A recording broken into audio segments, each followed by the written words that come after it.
bienvenidos al Teatro de la Abadía en el año en el que celebramos nuestros primeros 30 años. Qué alegría ver el teatro con tantas personas que vienen a disfrutar de la palabra de Esquilo, de la Orestiada, la palabra de Esquilo vuelta a visitar, puesta en contexto otra vez, ahora por Teatro Urgente, en esta estupenda adaptación de Karina Garantibá, dirigida por Ernesto Caballero, una persona a la que también nos alegra mucho tener en los 30 años de la Abadía, porque en este mismo escenario, en esta misma casa, Ernesto ha dirigido excepcionales espectáculos y es una felicidad también tenerle, y creo que hemos visto una gran puesta en escena, también por la conjunción de elementos, y tener también pues un equipo, un elenco fascinante de intérpretes que nos han hecho vibrar esta noche, y un equipo artístico y técnico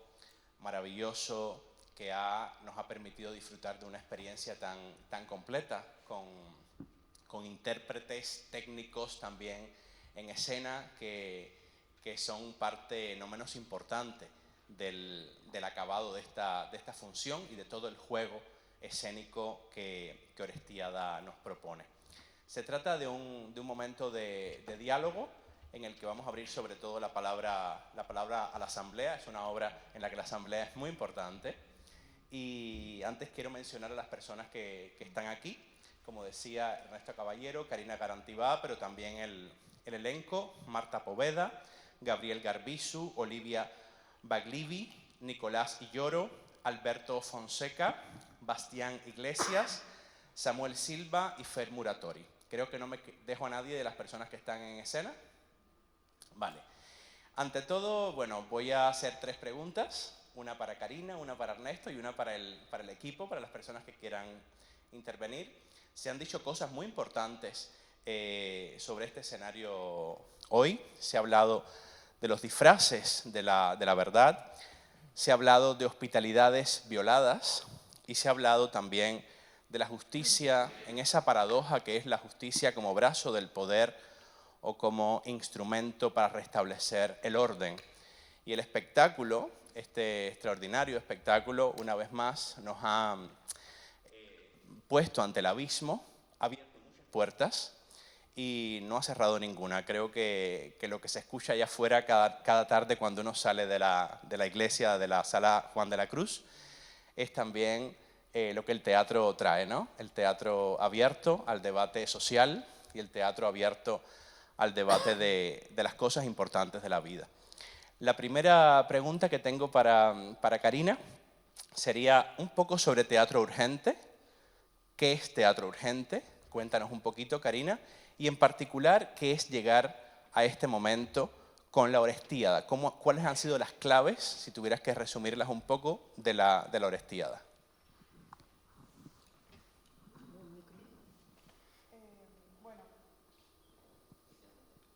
¿Estoy? Vale.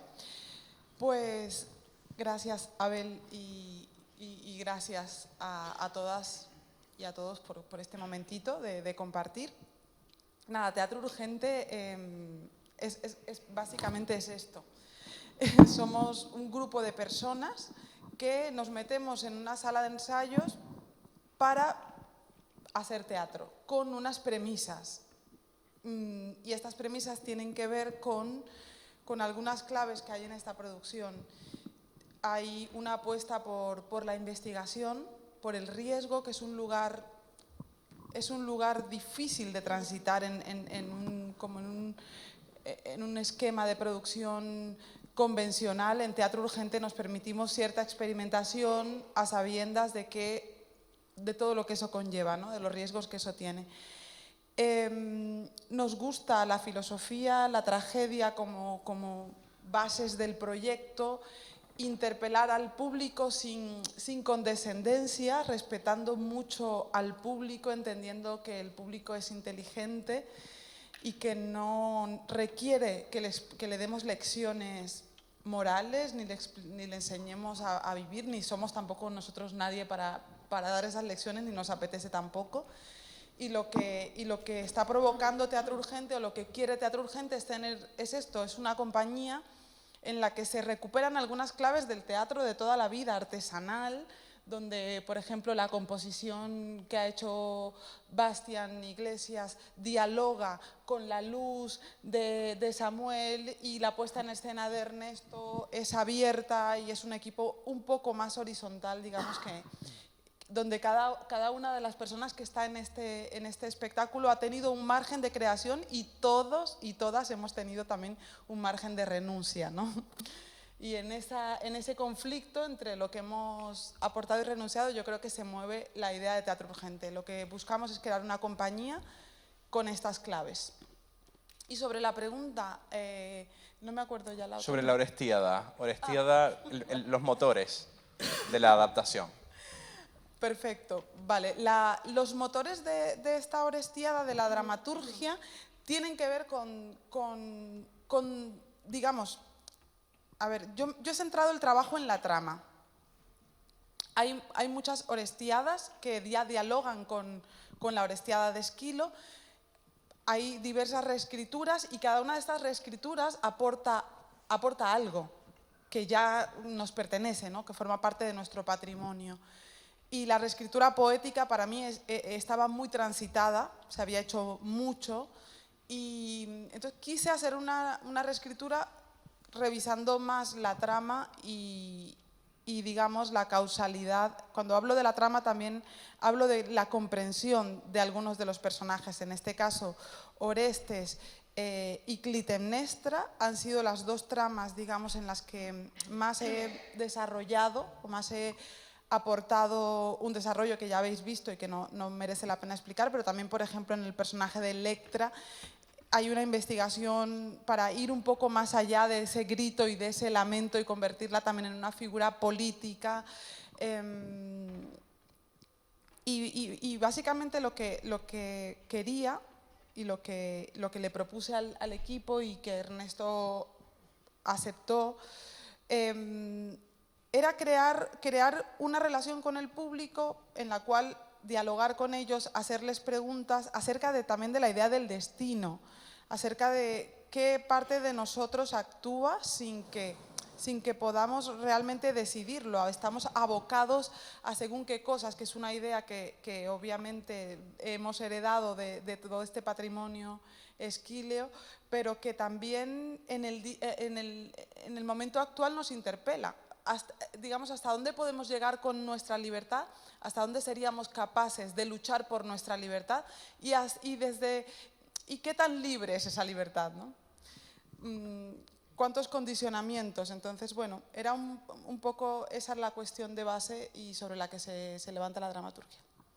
Muy bien. Ernesto, creo que una de las cosas que más tenemos que agradecer desde la Abadía y que agradece el público también cuando entra a ver este espectáculo en este año de celebración también es un montaje que habita tanto esta sala tan hermosa, donde el teatro es una liturgia literalmente cada noche, que es una sala también compleja y muy particular, y realmente es una fiesta no solo a nivel interpretativo y actoral, que lo es, sino también a nivel de la conjunción de los elementos sonoros, de los elementos de la luz, de los elementos escénicos, y eso realmente es algo muy, muy disfrutable.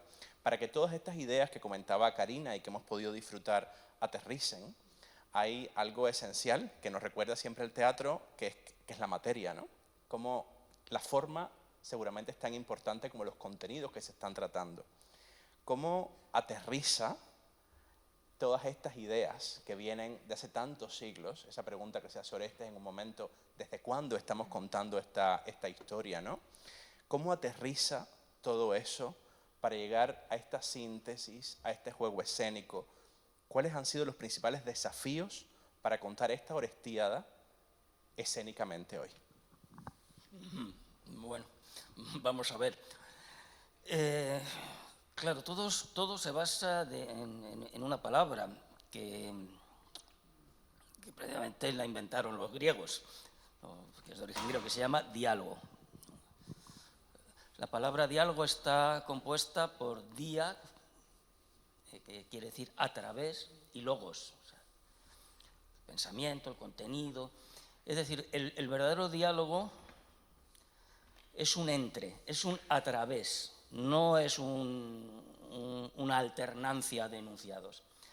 Y eso del diálogo uno lo trata de aplicar en la creación. Uno, en principio, un director, en principio, el diálogo entendido de esta manera lo aplica al texto. Uno dialoga con una obra que ha escrito alguien hace 2500 años, que se llama Esquilo, que sabemos muy poco de él, pero sí está ahí una obra, que además uno dialoga con una obra que a su vez está dialogando, porque Esquilo está dialogando con toda la saga homérica, con Hesíodo, con los mitos, porque el mito, a diferencia de un cuento, el cuento es algo que pasó, el mito es algo que sigue pasando. Y eso es una diferencia importante. Bueno, pues uno dialoga, en primer lugar, con eso. Y en segundo lugar, uno dialoga permanentemente con tus semejantes, porque tú perteneces a ellos. Y entonces uno dialoga con uno mismo, digo, a la hora de cómo se formaliza esto, que realmente, bueno, todas estas son cuestiones que vienen un poco de serie, pero es que uno dialoga con uno mismo. Y una vez que uno llega a esto, empiezas a dialogar con tus colaboradores. Y uno dialoga con los actores, y uno les insta además a los actores a que dialoguen entre sí, ese diálogo que es escucha activa, que es una de las bases, una de las premisas que decía Karina de teatro urgente. Los demás te hacen, uno no hace, los demás te hacen en escena, yo creo que en la vida también. Y uno dialoga con el diseño de iluminación, uno dialoga con la música, los actores dialogan con la música, los actores dialogan con la luz, los actores dialogan con la plástica escénica, los actores dialogan y todos dialogamos. Pero hay un elemento que a mí me parece fundamental, un diálogo que últimamente, debo confesar que a mí es el que más me está obsesionando, porque explica muchas de las estructuras dramáticas que han escrito nuestros grandes dramaturgos, que es el diálogo con la arquitectura. Uno dialoga, el director dialoga con la arquitectura, los actores también tienen que dialogar, todos dialogamos con la arquitectura. Y claro, al llegar a un espacio como este, yo lo primero que hice fue plantarme ahí y dejar que me hablara el espacio. Porque estas obras se escribieron, curiosamente, para una determinada arquitectura y de la misma manera, y no me quiero enrollar más, pero que el empeño, nosotros como intérpretes tratamos de trasvasar ese mito a nuestra realidad, a nuestra sensibilidad, a nuestro imaginario, también espacialmente he tratado de transferir a un escenario como este, un escenario a la italiana. Tengan ustedes en cuenta que esta función hace 2500 años se escribió para ser representada al aire libre, por ejemplo. Esto cambia absolutamente las condiciones de recepción, etcétera, etcétera. Entonces, bueno, no sé si te contesto algo con esto, pero sobre todo es eso, es estar abierto y tener en cuenta la relación con el espacio, que todos la hemos tenido, iluminador, músico, hemos estado aquí, actores, evidentemente. Sí, antes de pasar al elenco, me gustaría saber, hay un momento, bueno, que creo que nos ha parecido muy, muy emocionante, función tras función, el público está particularmente atento en ese momento, que es cuando se abre el juicio del público, ¿no? Y quisiera preguntar si alguna vez pensasteis durante el proceso en abrir verdaderamente el juicio a la platea, a las personas que estábamos en escena, en la platea. Sí. Quien quiera contestar. Vale, a ver, pues sí, la verdad es que sí que, yo sí lo pensé, pero tampoco tengo mucho más que añadir. Era casi, perdón, imposible no hacerlo, ¿no? Es que era imposible. Claro, sí, es que claro, claro, ahí ya viene, hay toda una serie de cuestiones que tienen que ver con eso, ¿no? Cuando hablamos de interpelar al público o de encuentro o de llamar al público a la acción, yo sí le he dado muchas vueltas, porque a veces el hecho de que te hagan participar no siempre te interpela tanto como que te toquen y te hagan pensar. Hay una seducción también en el pensamiento.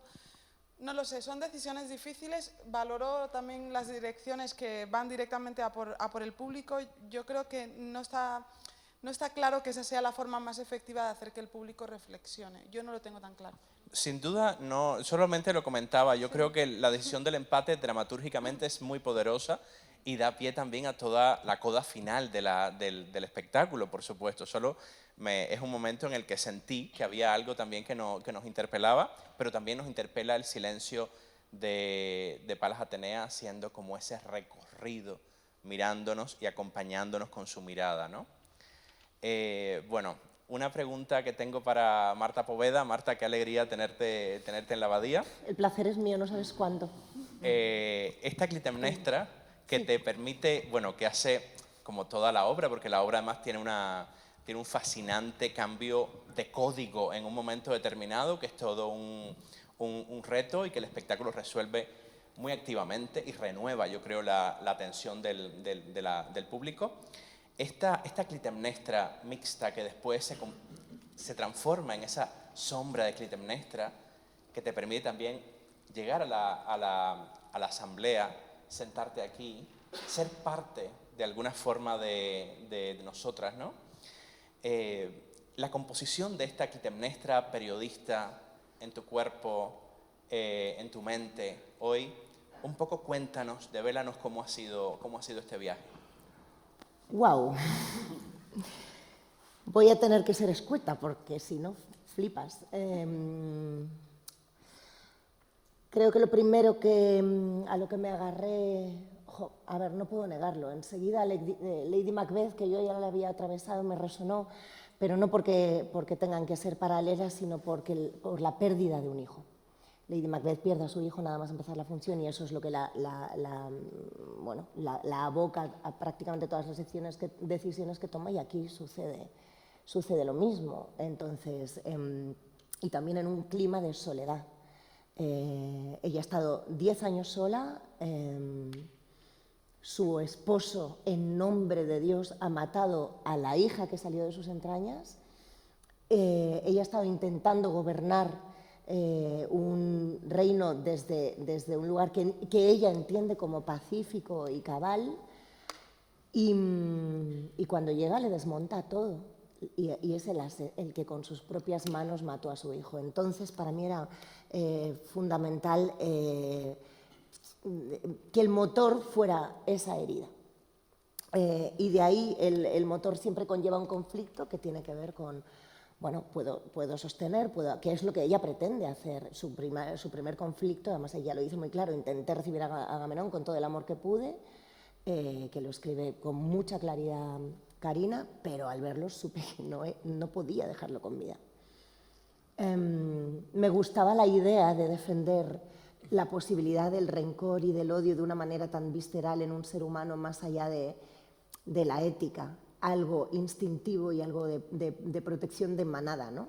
No digo que sea lo adecuado, pero está, ¿no? Entonces hay que darle lugar a ver qué sucede con eso, ¿no?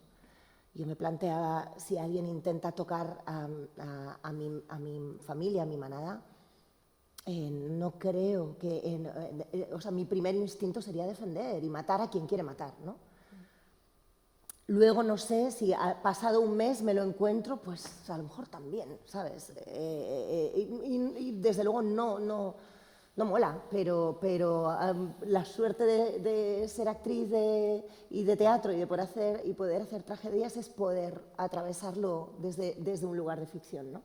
Entonces ese motor era muy claro y de ahí...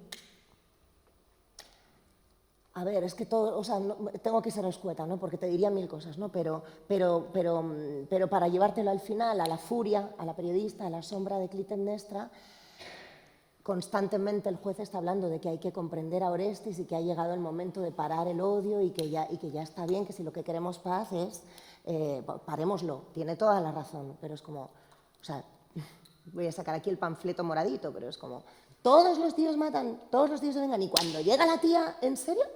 ¿En serio aquí paramos? ¿Perdona?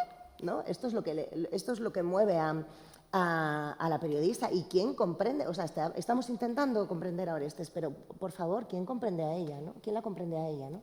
Entonces, se carga de argumentos que algunos son muy interesantes y otros es verdad que yo creo que, ya nos diréis, pero si lo escuchas dices, bueno, tía, está siendo un poco demagoga, pero bueno, está luchando por defender la idea. Pero lo que mola, ¿no? lo que con mucha maestría ha hecho Carina es no posicionarse y permitir que todos vivamos ese dilema. Pero en mi propio dilema ético, lo que me ha permitido estar fuerte para defender a los dos personajes ha sido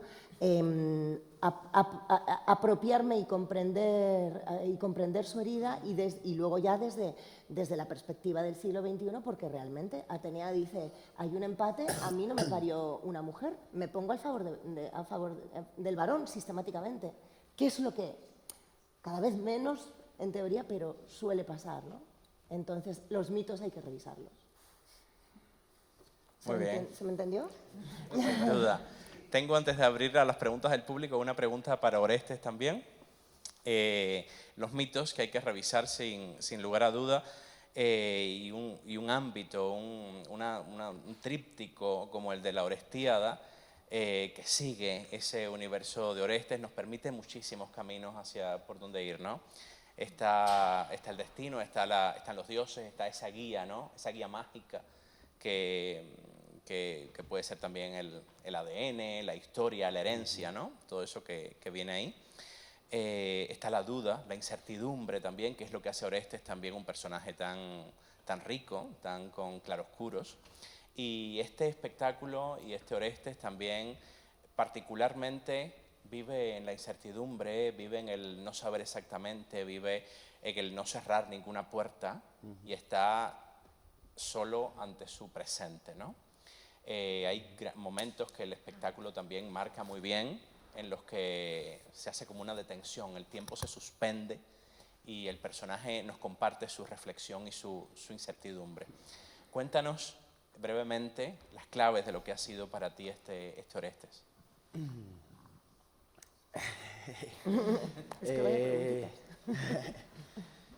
Pues las claves. Bueno, yo creo que la clave principal es lo de la duda, lo has dicho tú. Yo creo que, porque también hablando en los primeros encuentros que hicimos y que hablábamos de la tragedia y de cómo esta tragedia es diferente a otras anteriores, también se hablaba de que este personaje de tragedia es inferior a los otros, que de repente se duda. Y eso es precisamente lo que se supone que le salva ante la asamblea, ante los dioses y ante que él mató, pero él no sabía del todo si matar o no, y luego se encomienda además a los dioses a decirles, bueno, yo he matado, yo he seguido todas las órdenes que me ha dado, como pues, la tradición, las leyes, el no sé qué, y he matado. Ahora vosotros sabréis lo que hacéis conmigo, yo ya no puedo hacer más. Entonces, yo creo que esa clave es la principal. Y también lo hace un personaje moderno, ¿no? Como que pueda preguntarse qué hacer. Y que creo que nos pasa a todos los días. Y lo que has dicho, al final, como que creo que las circunstancias son muy locas, porque al final es matar a tu madre, porque ha matado a tu padre, porque ha matado a la hija, porque la guerra de Troya, porque... Y eso es un poco difícil de trasladar como a un trabajo actoral, digamos, para ponerte tú ahí en el... Pero también es la historia de la tragedia, ¿no? Que no hay que tampoco que hacer un trabajo como muy naturalista, porque al final son las palabras las que le van a convencer a la gente, o se supone que tienen que convencerle de lo que ha pasado. Y... A ver, que me he perdido un poco. Pero eso, al final es... pues, ¿qué me pasaría a mí si de repente estoy de intercambio porque además está como esta dramaturgia de qué es Fócida, qué es este sitio donde le han mandado al entrenamiento militar, qué es este personaje que desde el principio hablamos que sí, que le habían desterrado, pero a la vez, pues yo qué sé, es el entrenamiento militar de Leonor en el yate. Pues seguramente sea duro en muchos sentidos, tenga que irse de casa, perdón por meterme en estas movidas, pero al final tiene dinero, o sea, como que no es un destierro de alguien sin posibles. Entonces, ¿qué hacía este señor ahí? ¿Cómo estaba? Pues todo el conflicto con su madre porque la ha echado, con el padre porque está en la guerra. Y además le construimos un poco que se la sudaba la guerra, no quería la guerra es una cosa horrible y pues ahí puedo entrar y por ahí y en esto de pues al final la clase también es una cosa que te condiciona, la cultura, el lugar en donde vives, tu familia, las decisiones que han tomado antes de ti muchísima gente y de repente tú te ves aquí en el mundo y dices, ¿y qué hago yo con esto? Pues creo que eso es como muy humano, ¿no? Y que todos podemos empatizar con eso. Y yo intenté llevarlo por ahí. Muy bien, podríamos seguir hablando. Es un espectáculo realmente, una obra de arte total, amplísima, muy rica. Vamos a abrir el debate al público. Por allá tenemos una intervención y por aquí otra, de momento. Hola, buenas tardes. Bueno, yo quería preguntar sobre lo que ha comentado Karina de ese primer proceso de investigación y laboratorio y ese margen de creación que tenía la gente del equipo. Quería conocer un poquito, en el caso concreto del elenco, bueno, o si podéis desarrollar o que conteste alguien del elenco un poco, conocer un poco qué dispositivos o qué dinámicas o qué creación hubo ahí y cómo eso luego quedó reflejado en el espectáculo final, si ya la dramaturgia estaba cerrada desde el principio o ese proceso la modificó. Bueno, conocer un poquito más sobre esa investigación con los actores y las actrices.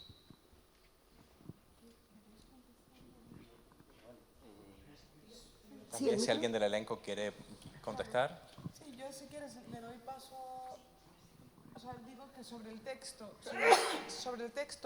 llegamos a la sala de ensayos con un texto escrito. Esto es fundamental. O sea, no hubiese dado tiempo si no. Pero ese texto sufrió cambios, se enriqueció y se adaptó a distintos momentos. Y ahí sí que creo que son ellas y ellos, quien quiera, que los que te pueden contar mejor cómo vivieron ese proceso. Tú, por ejemplo. Hola, ¿qué tal? Pues sí que es cierto que creo que la compañía en sí misma marca unas bases, unas premisas o unos dispositivos de salida, pero jugando con esos dispositivos de salida había mucho margen de abrir el imaginario de cada uno y ponerlo a jugar. Concretamente, por ejemplo, se trabajó mucho con distinguir atmósferas, la atmósfera de los personajes y de la tragedia y la atmósfera de los actores. Y creo que la de los actores, que al fin y al cabo en la propuesta escénica está, ¿no? Con los camerinos y el comienzo, desde ahí fue un camino más fácil de llegada a la hora de abordar a los personajes y abordar lo que es una tragedia y unos personajes que viven tan poco bajo el subyugo de lo políticamente correcto, pero que a la vez dicen y saben y tienen tan claro lo que son. A lo mejor como actor abordar eso de primeras puede dar vértigo. Y el caminito andado desde la actriz que sale o el actor que sale y entra del personaje, creo que eso, además de ayudar, ha dotado todo el trabajo actoral de mucha libertad a la hora de generar propuestas, no desde la idea, sino más desde el cuerpo. Creo que ha habido como un mejunje de propuestas personales de cada uno, desde la dramaturgia, desde la dirección y desde los intérpretes, desde la música, ha habido mucho para descartar y mucho para acoger y mucho para transformar. Entonces ha sido como, creo que la premisa o la disposición que necesitábamos era ser dúctiles, pero también tener capacidad de criterio y de opinión y generar apuestas personales. No sé si te he respondido, pero más o menos. Hay algo sobre lo que está comentando Olivia, porque son como las bases del trabajo. Uno ha sido evitar ilustrar ideas que uno trae, es decir, quitarnos esa idea, nunca mejor dicho, de que tenemos que reproducir algo, sino que algo se tiene que producir. Esto ha sido fundamental y tanto es así, y antes hablábamos del diálogo con la arquitectura, que hemos tratado también de evitar, nosotros sabíamos que íbamos a estrenar, lógicamente, en este espacio, que dista absolutamente, o sea, no tiene nada que ver con la sala de ensayos. Y en ningún momento, digamos, teníamos prohibido, nos prohibíamos decir aquello de, bueno, esto en la abadía será así o será asá. Nosotros hemos trabajado en un espacio de pequeño formato en la sala de ensayo y cuando hemos venido aquí hemos hecho otro espectáculo. No hemos hecho otro espectáculo, hemos trabajado en el presente. Yo creo que esto ha sido una de las bases de nuestro trabajo y la otra ha sido el pensar el texto, porque estamos convencidos en Teatro Urgente de que el pensamiento es acción. Y ese ha sido un poco también el trabajo que hemos llevado a cabo con los actores. Digamos que esas dos líneas de no reproducir, no ilustrar ideas y de trabajar el pensamiento en el aquí y ahora, yo creo que son bases de nuestro trabajo.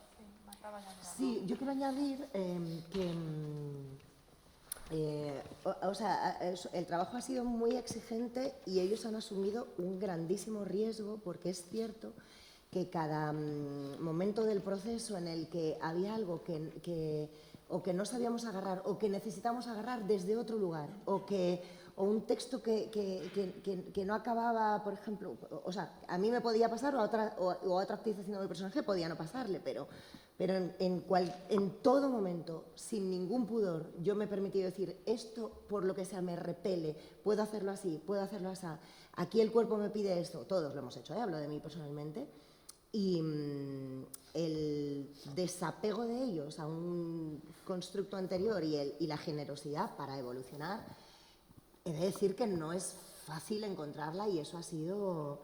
Te responsabilizaba mucho más, ¿no? Y ellos les responsabilizaba y asumían mucho riesgo, porque hemos seguido construyendo y seguimos construyendo cada día y tampoco es fácil, o sea, uno puede decir quiero tenerlo más controlado y en ese sentido han asumido un gran riesgo, la verdad, y eso es de agradecer.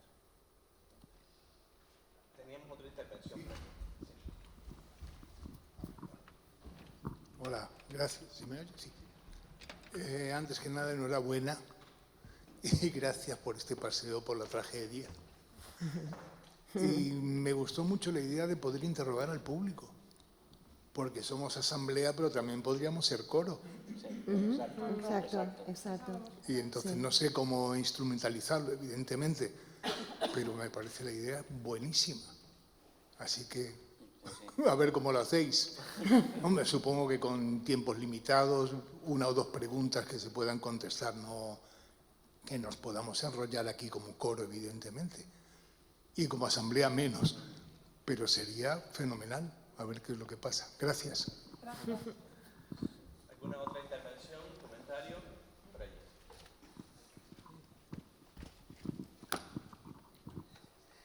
Sí, hola. Yo insistir en daros las gracias por por todo lo que veis, por la adaptación, por traernos a Esquilo, Orestes posmoderno y existencialista y bueno, por todo lo que habéis hecho y nos habéis dado, por este rato de Teatro Forum, porque, y fíjate, cuando estabais haciendo y 2 cosas. Una, me uno para llevar la contraria al espectador. Creo que en el momento en que dais la palabra al público, todos sentimos que es la fuerza de la representación. Todos hemos sentido como, ¿qué diría yo? Y tienes ganas, como estás pensando. Yo personalmente creo que a lo mejor que está muy bien que nos vayamos a casa o sigamos con el fórum pensando ¿y qué haría, qué no haría, qué está planteando? Porque si no, igual nos desordenábamos un poco y os desconcentrábamos. Y sobre todo era esta gratitud y luego también la idea de que planteáis muchísimos temas eternos y actuales sin imponer. Eso es muy claro, iba a decir el tópico de en estos tiempos, vale, que no impongáis, que hagáis pensar y que hagáis partícipes, que no impongáis, y es maravilloso. Y luego gracias especiales porque después de la matada que estéis aquí, pues es muy, muy de agradecer, especialmente. Gracias a ti.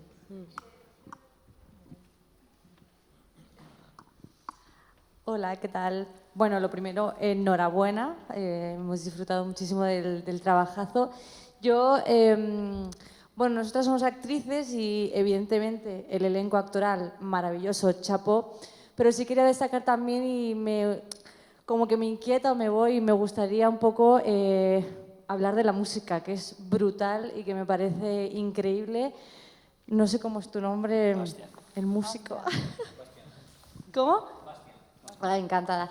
Pues no sé, que nos cuentes un poco del proceso creativo, cómo ha sido, de qué manera se ha construido todo el proceso musical, sonidos, atmósfera, porque creo que, bueno, además de todo lo que hemos visto, es que es una pasada, porque yo le decía a ella, es que acompaña todo el rato el sonido en todo momento, no menos quizá en el juicio, que es donde un poco se paraliza, en el resto de todo el montaje la música está súper presente y en momentos muy claves, y cada sonido, cada cosa que te transporta, te traslada, ¿no? Y creo que, bueno, un poco el proceso creativo, cómo ha sido para ti, o bueno, no sé, en general, cómo se integra esto aquí, ¿no? En cada momento. Y muchas gracias. Bueno, lo primero, muchas gracias a ti por el comentario. Espero estar a la altura de lo que dices, de que ha sido espectacular. El proceso creativo, bueno, yo creo que la música es un lenguaje muy camaleónico que se puede adaptar a cualquier lugar, ¿no? Entonces, en este caso, ya que pues por suerte me planteaban la oportunidad de hacer música para teatro, yo me he tenido que convertir en teatro también. O sea, yo he hecho música que es teatro, ¿no? Esto, para mí, ¿qué significa? Significa ser uno más, escuchar, desprenderme, si existe, de algún apego o de algunas ganas de imponer mis ideas. Significa mirarle a los ojos al director, a Ernesto en este caso, y ser empático y ver qué ve, y yo intentar ser lo que él ve. Escuchar mucho a Karina con conversaciones infinitas que hemos tenido y tener la suerte de compartir escenario con estos pedazos de artistas, ¿no? Desde esa escucha ha sido donde ha partido mi creación. Para esta composición en concreto he partido de crear leitmotivs. O sea, cada personaje tiene su sonido y que se va desarrollando en cada escena. Hay links que se van uniendo, o sea, hay leitmotivs que van avanzando a lo largo del tiempo. Hay muchos detalles muy sutiles que están todo el rato ayudando a los actores en escena.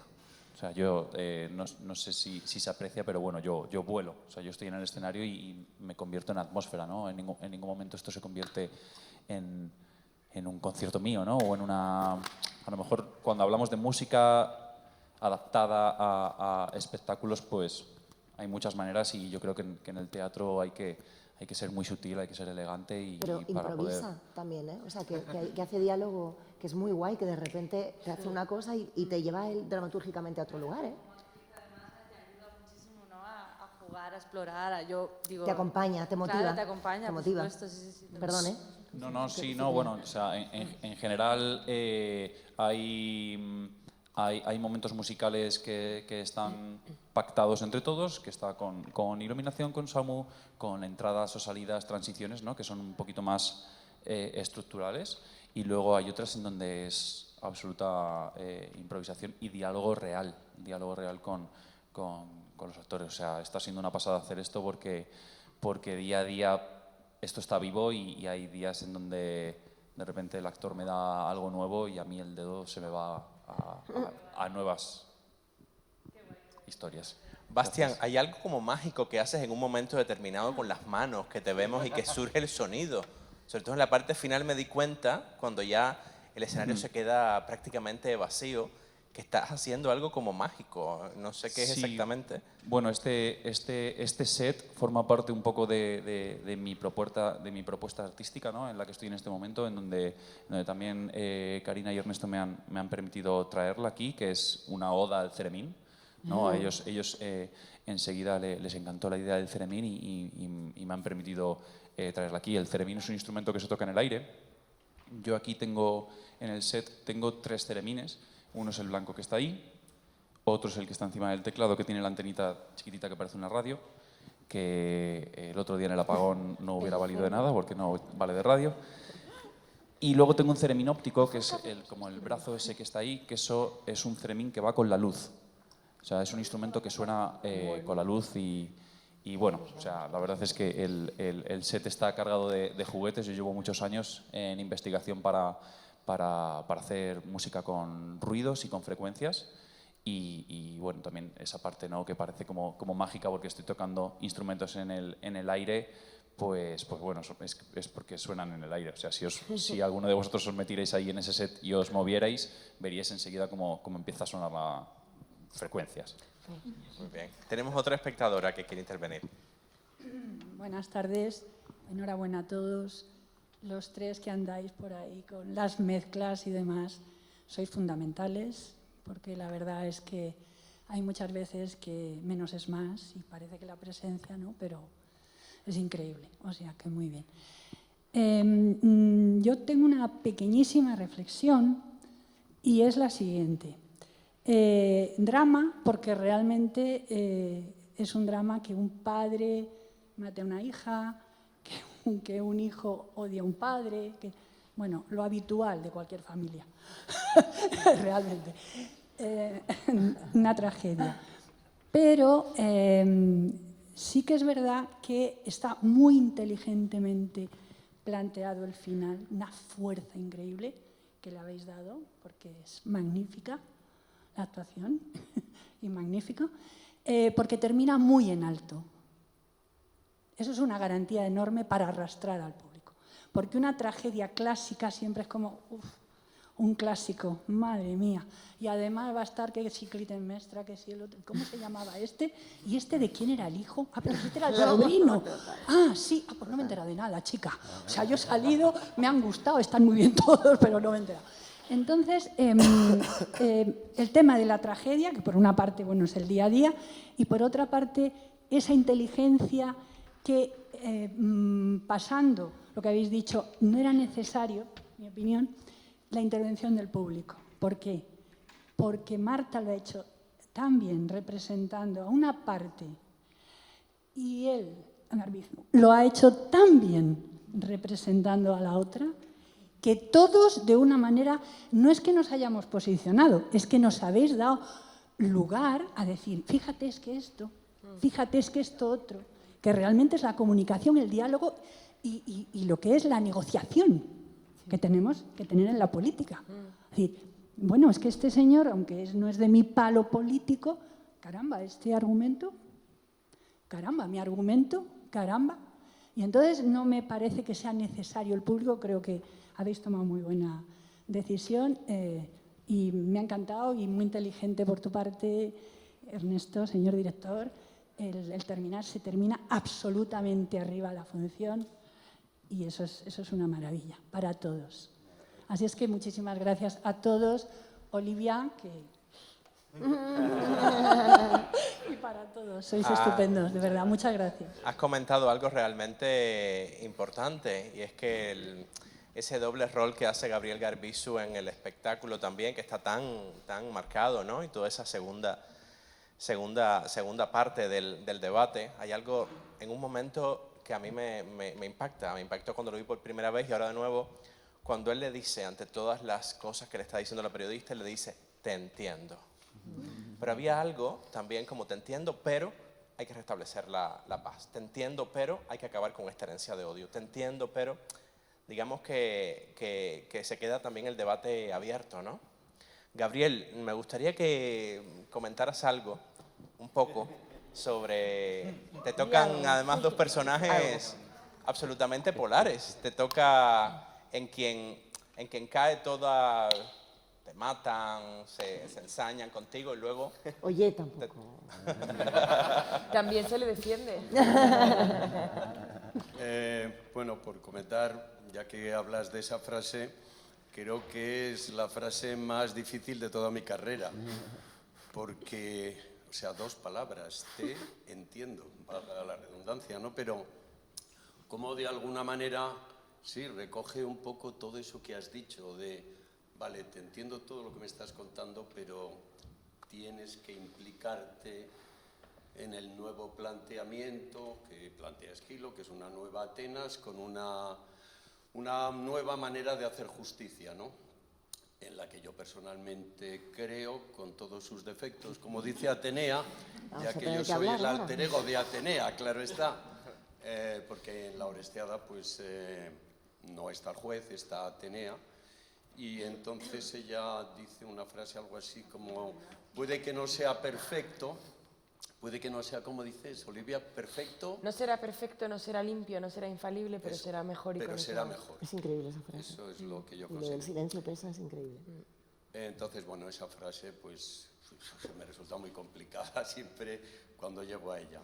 Y luego, pues bueno, Agamenón es un personaje muy particular, nunca había interpretado, digamos, un mito, porque hasta donde yo conozco, pues no se sabe exactamente si Agamenón existió o no, está esa máscara funeraria que se le adjudica y tal, pero estás interpretando un mito, ¿no? Es algo como más allá de un ser humano, ¿no? Y es algo bastante especial, hay algo que me lleva a él. Esto pues suena un poco a fantasmada, lo sé, pero es verdad, porque es algo que es tan superior a mí, o sea, es legendario, es toda una historia.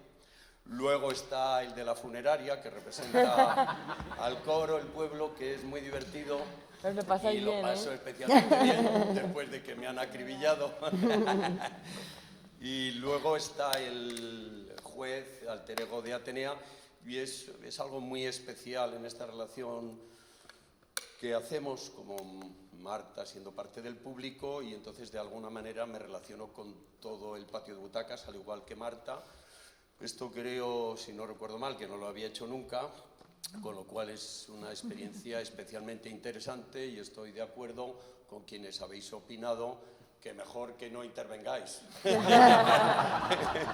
Gracias por Democracia no intervenir, pura, calladitos más porque guapos. nos podíamos ver de pronto en una historia muy larga. Eso que Marta improvisa estupendamente y yo la sigo, pero podía ser esto un follón.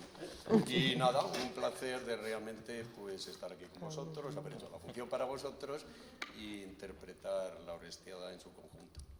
Alberto Fonseca, no quiero que se acabe este debate sin que al menos, bueno, de todo lo que podríamos decir tanto de Egisto como de esa especie de criado intermedio, pero en particular de ese Dios que entra al final y te toca decir cosas muy duras, te toca decir cosas muy complejas. Cuéntanos un poco también cómo vives ese momento, esas palabras de Apolo. Pues mira, siempre... Con el micro... bien. Tengo, ¿no? Sí. Pues en el proceso de ensayos la verdad es que probamos 1000 maneras de hacerlo. Al principio era un coach, luego también trabajamos la forma youtuber, salía con menos prendas o más prendas, día también. y bueno, realmente pues son cosas duras, pero bueno, son las que dijo Esquilo. Digamos que mi protector es Esquilo y me encuentro tranquilo, y también creo que funciona muy bien como contrapunto de la furia de Marta, porque claro, también es como un argumento final muy potente, ¿no? O sea, que este tío ha dicho que es el tío el que engendra, ¿sabes? Entonces, y que es lo fuerte, ¿no? Que esas palabras de Esquilo, pues que de repente estén resonando aquí hoy y estén siendo conflictuadas y demás, pero bueno, yo lo disfruto, la verdad, porque hombre, es como entrar ahí, sé que la gente va a estar en mi contra, pero dices, bueno, esto, actuar y ser del Atleti tiene algo de esto en la vida, ¿sabes? Entonces... Samuel y Fer, para que también podáis contarnos un poquito, aunque sea brevemente, en este hermosísimo trabajo conjunto. Indispensable. Indispensable, vuestro acompañamiento en presente durante la función y el excelente trabajo de plástica escénica y también de utilería y de iluminación del espectáculo, ¿no? Contadnos un poco. Bueno, ha sido una experiencia muy divertida, muy desafiante. A mí me interesa pensar la iluminación como una forma dramatúrgica también, que va acompañando lo que se escribe de la puesta en escena y de los otros lenguajes. Y la verdad que cuando empezamos en la sala de ensayos, solo tenía en la cabeza estos 4 trípodes y estos 4 focos. Y la verdad que fue un desafío ir viendo cómo evolucionaban los actores, lo que pasaba con el director, con la dramaturgia. Y después el momento de entrar a este espacio fue totalmente una quebrada de cabeza. Fueron días muy intensos. Y la verdad que ahora, con la distancia de todo el proceso y de las funciones, estoy súper contento, me divierto un montón compartiendo con ellos ahí en el espacio, ir jugando, ir decidiendo, bueno, manejo la iluminación desde el móvil y voy jugando las intensidades también cuando me voy acercando a ellos. O sea, para mí es también lo que decía Bastián, el espectáculo está súper vivo.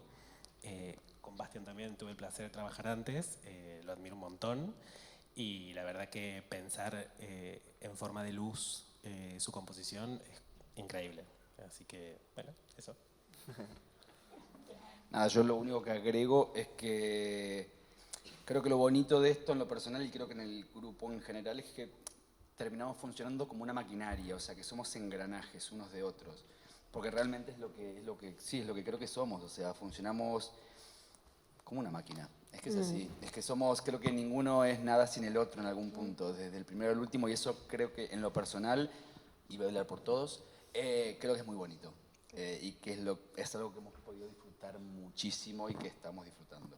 Es una lección de escucha lo que hace Muratori en el escenario, o sea, porque él está pendiente absolutamente de o sea, todos, pero que es me la que como. lo controla absolutamente todo, o sea, no... Pero real creo que estamos todos muy pendientes, es que es muy bonito, es que realmente se gesta algo y que termina fluyendo, porque es así, porque un poco la música, es que somos energía, o sea, es eso, ahí estamos, nada más. Pues esperamos que Orestiada tenga una extraordinaria gira. Falta una intervención por aquí, sí. Anda. Hola, esto va para ti. Hola. No, para Ernesto. La influencia de Pepe Struch.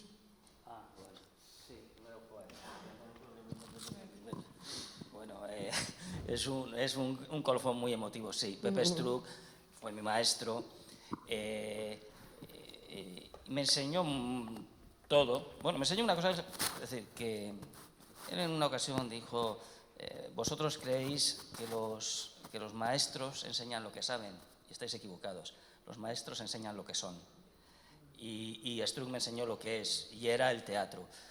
Y también me enseñó una cosa, que le he llevado a la práctica y de la que me vanaglorio de cada vez extremarla o hacerla más elegantemente sutil, como dice Bastián, que es, me dijo, el teatro, o sea, a mí me prohijó como joven director, me dijo, el teatro lo hacen ellos, la escena la hacen ellos.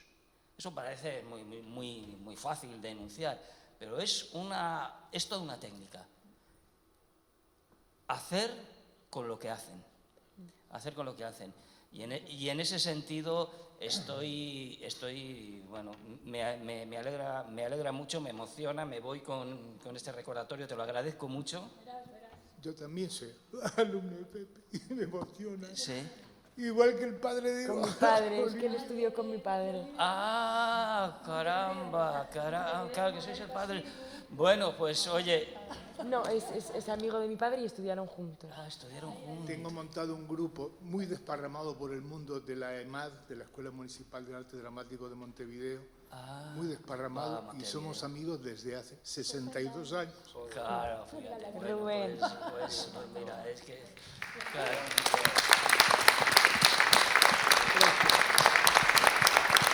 Y se nota el trabajo de equipo. Yo observaba cómo el equipo no pierde atención en lo que haga cada uno. Sí. Y eso es Pepe. Pepe Struck también me inculcó una cosa que uno lo trata, que él me hablaba, bueno, me dio muchas collejas. Hombre, no fuiste el único. Me quería, y me decía, cualquier cosa menos cualquier cosa. En escena cualquier cosa menos el cualquier cosismo. Y entonces eso bueno, en fin, no voy a contar aquí mi vida, pero es que yo también me he emocionado. Tenía otra que era, todo puede soy su hijo artístico. Todo puede ser cierto siempre que lo hagas verdad. Claro, exacto. Pues con este emocionante colofón, sí. Nos podemos ir a llorar tú. Por eso para nosotras... Olivia es una sobrina, vamos.